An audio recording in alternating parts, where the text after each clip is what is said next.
Well, my body lies over the ocean. My body lies over the sea. Ooh, my body lies over the ocean. Oh, bring back my body to me. Hello, everybody, and welcome to the Scott Arizala Show, presented by CampHacker.tv. My name is Travis Allison. Scott, how are you today? I'm great. How you doing, Travis? I really am great. I'm really excited to be here and to be talking about this topic today. Yeah, teamwork. So this came from, this idea has been sort of percolating in my brain for the last couple of years, and I'm going to start with making a statement that I think might be shocking. I don't know. Maybe everyone agrees with me. I don't know. And, I'll be really honest, and maybe in another year from now I might be saying the exact opposite thing, but whatever. Right now I'm going to say this. I think we've been like training on the wrong stuff at staff training forever. And here's what I mean. I look at a lot of staff trainings. I review a whole lot of staff trainings, and I will tell you they are packed full with counseling skills and emergency procedures and how we run program and scheduling and all the ins and outs and little bits of camp. And those are important, don't get me wrong. Of course we have to train that stuff. Of course we have to train a kid on how to work with a camper who's homesick, or we have to train a bunch of young people on what to do if there's a fire. I get all that. Of course that's important stuff. But then I look for the team building, the teamwork aspect of camp, and it's always relegated to this 1 hour activity at the beginning of the week, and we're like, okay, great, we checked that off the list. We did our team building. And at the end of the day, I want to say this, look, man, you could be the best person on the planet with kids. You could have so many kid skills, but if you're, a jerk to be around, or you're hard to communicate with, or whatever, you're not going to be a good camp counselor.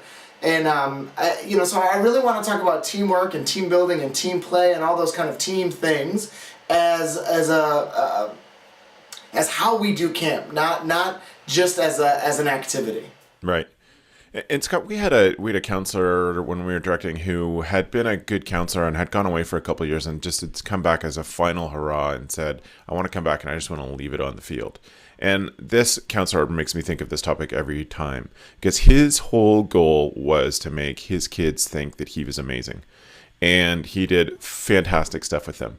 But he did it. He'd just walk away from people's programs. He would never communicate where he was going, what he's doing, even to his co-counselor. He'd just take off for half a day, and the co would be like, "Have you seen this, my co?" And he would be, "No."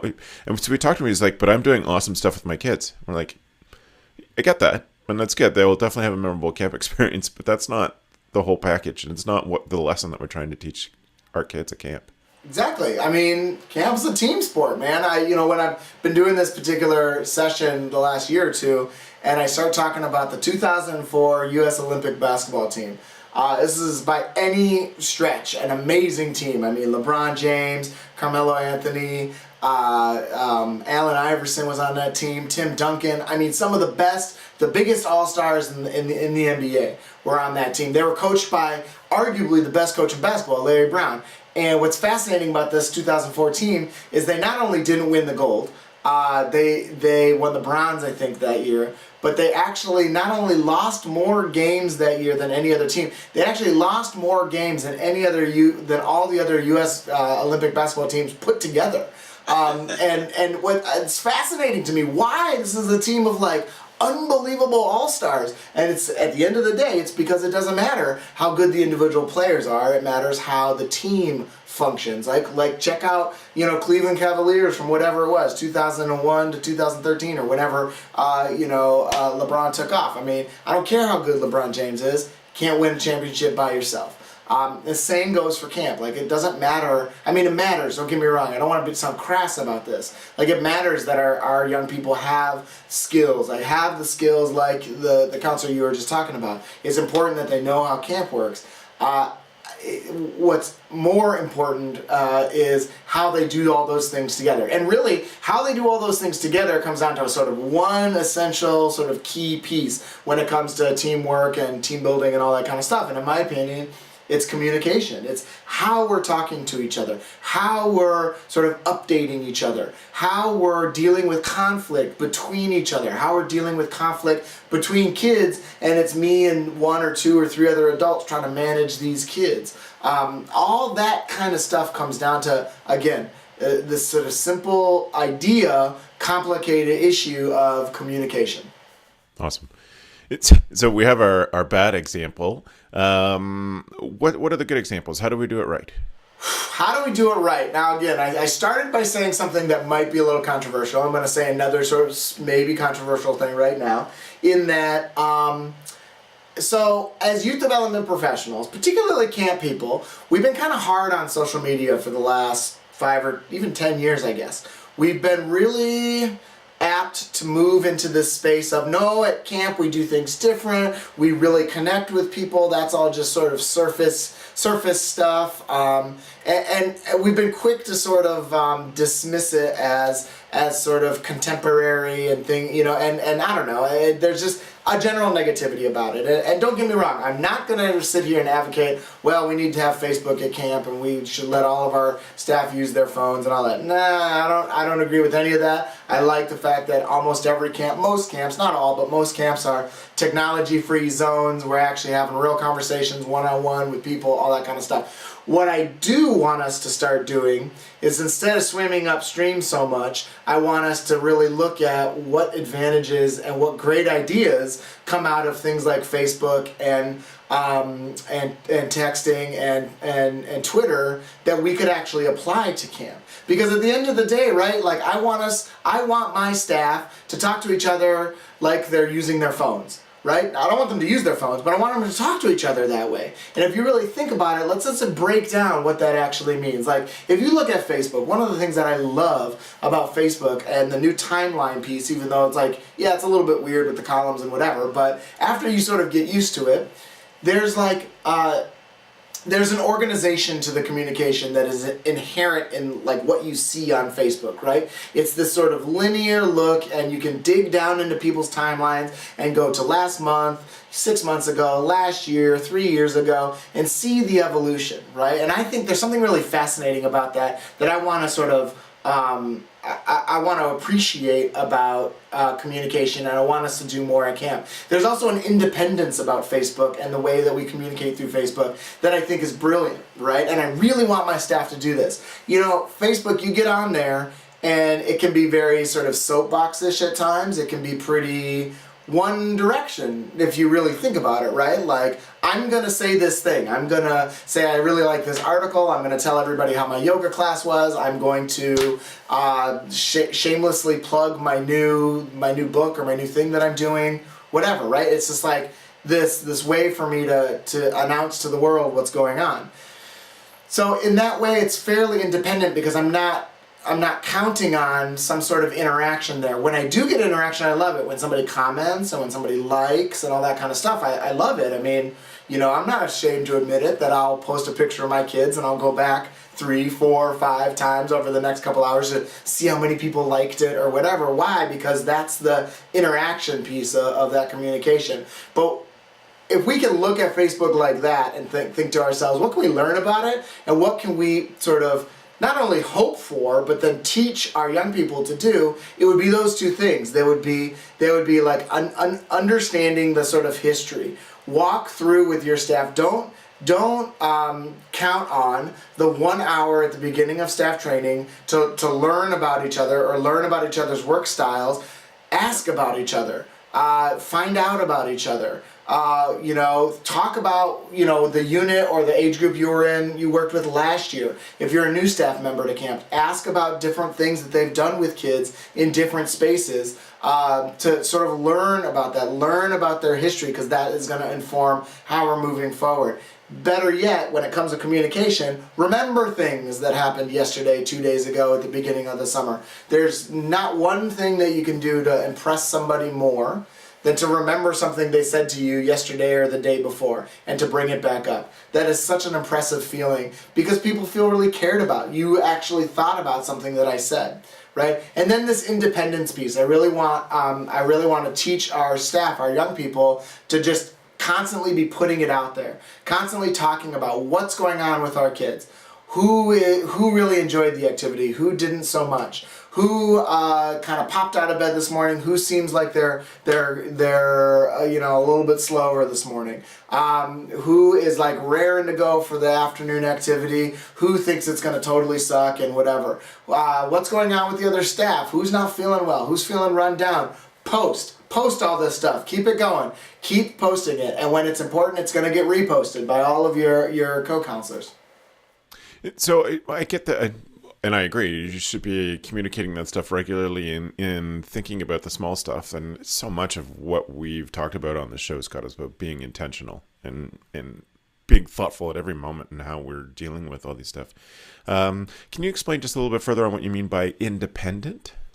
Yeah, independent in that you're not waiting for somebody else to either ask you or you're not waiting for somebody else to respond to you, right? When you post to Facebook, and let's transition this into Twitter. I want to talk about Twitter too because I think I think a lot of people have been super negative on Twitter, right? It's so short, only 140 characters. A lot of what you see on Twitter is kind of nonsense, right? It's either sort of mundane or kind of controversial, right? It's like there's not a whole lot in between. It's like kind of one or the other. Same with Facebook, actually, right? It's either like, I'm going to post something about my politics, like, and I'm going to piss half the people off that know me, or I'm going to talk about what I had for lunch. Kind of in this weird space. But the independence is that not only I'm not waiting for somebody to ask me, but I'm also not necessarily waiting for somebody to like pick it up and respond to it. Right? I'm just putting the communication out there. I'm putting the idea out there. And when it's important to somebody else, again, if we're going to stay on the Facebook analogy, they're going to like it or they're going to repost it, right? They're going to, move it on to the next group of people, right? If it's somehow important to them. What does that mean at camp? Well, that means that I'm putting all these ideas out there about what's happening with my group, right? And I'm not necessarily waiting for somebody to ask me to do that, and I'm also not necessarily waiting for somebody to necessarily respond. I'm just kind of constantly putting things out there. This is sort of where we slide into the analogy with Twitter. One of the things that I love about Twitter, and that I think is actually a deficit in young people today, maybe even myself included, is that when I was a counselor, one of the things, we didn't have the kind of technology where me and my friends could constantly be updating each other all day long, having these sort of constant check-ins all day long about what was going on. We actually had to get good at like making a plan, sticking to it, following up with it. If it was a Friday night and there was 5 guys we wanted to hang out with, when with the last period of school, we had to make a plan about where we were going to meet up, who was going to call who, when it was all going to happen, and then we had to actually follow through on that, right? But now we don't necessarily need to do that, or kids don't necessarily need to do that, because there's this way to sort of constantly update everybody about what's going on, right? And so what the idea behind Twitter that I want to sort of steal and make it into a camp way that we talk is I want there to be these sort of regular active check-ins. I want your sort of counselor feed to be updated every 5 or 10 minutes about what's going on, and that of course has to happen verbally. We've got to always be, it's similar to what I was just talking about on Facebook, but this idea of sort of always putting it out there. What's going on? What happened? What are we doing next? And just sort of constantly updating that so that we can create these sort of active checkpoints throughout the day. I think that's given us a real clear understanding, Scott, of the importance of this and doing it together. And I love the social media analogy, of course. How would you wrap this up? How would you communicate it to them so that they get this and understand the importance of doing this as a team? Sure. I think there's 2 things that we can sort of add at the end that I think will help young people to recognize this. One is for all of you youth development professionals out there who are thinking about talking about some of this kind of stuff for your training, here's what I would actually do. I would, at some point during this talk that you're having, whether it's 20 minutes or a whole hour long on communication, whatever it is, I would start a game of telephone. And at the beginning of it, and then at the end, use that as a debrief and say, okay, where did the message stop? Okay, and then do the funny moment where it's like, what did you hear? Okay, what was really said?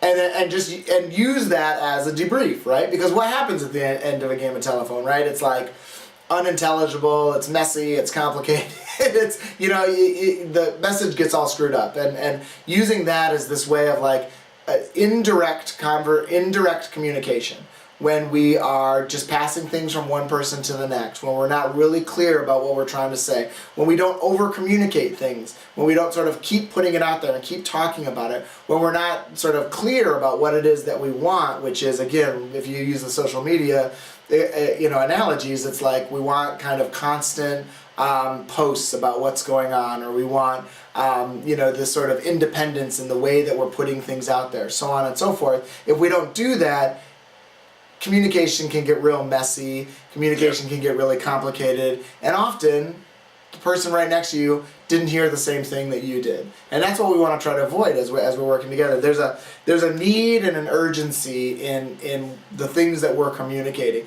And where I would leave with young people is I would say it's exactly like when you send your friends a text. Right? Like texting has now become this sort of ubiquitous way to directly communicate with somebody. It's like less formal than an email, or certainly less formal than a phone call. I don't know any young people that just like call each other anymore. And it's so ubiquitous. I mean, my 70-plus-year-old mom texts me now, right? And she has actually stopped texting me, or calling me right after she texts me to find out if the texts work. And she's also stopped starting all texts with, I don't know if this is going to work, and then sending me the message. But the whole point is that why is she moved to this sort of communication with me? Because it's direct. And she's actually even said this to me before. I know that if I send you a text message, you're going to respond. Not so much if I send you an email. Definitely not so much if I call you. Right? And don't get me wrong, I call my mom back. But the whole point is that I would sort of relate it to our young people like that. When you text somebody, what is it that you're doing? You're either telling somebody something, you're asking somebody something, or you're telling or asking a group of people something, right? There's a sort of need and urgency built into that text. I would say that's how we want to frame the entire mode of communication with each other at camp. There's important stuff in the mundane at camp. There's important stuff in the controversy at camp, and there's of course important stuff everywhere in between. I don't know. Well, thanks, Scott, for teaching us some great stuff about teamwork and giving us some different framework to look at it. For those of you who are watching the YouTube, we hope that you'll click on subscribe below, or if there is a certain point, something happened in the conversation that you loved, then click the like button as well. We'd really appreciate that. If you want to see this show, you can go to camphacker.tv and look for Scott's show, but you can also find it on Scott's website. Scott, thanks very much for having me on the show. Thanks, Travis. If you want to find out more about what I do, you can check out my website at thecampcounselor.com. You can also check out my new membership staff training subscription service called the Camp Counselor Insider. That you can check that out on my website. And I thank you so much for tuning in, and we'll see you all next summer.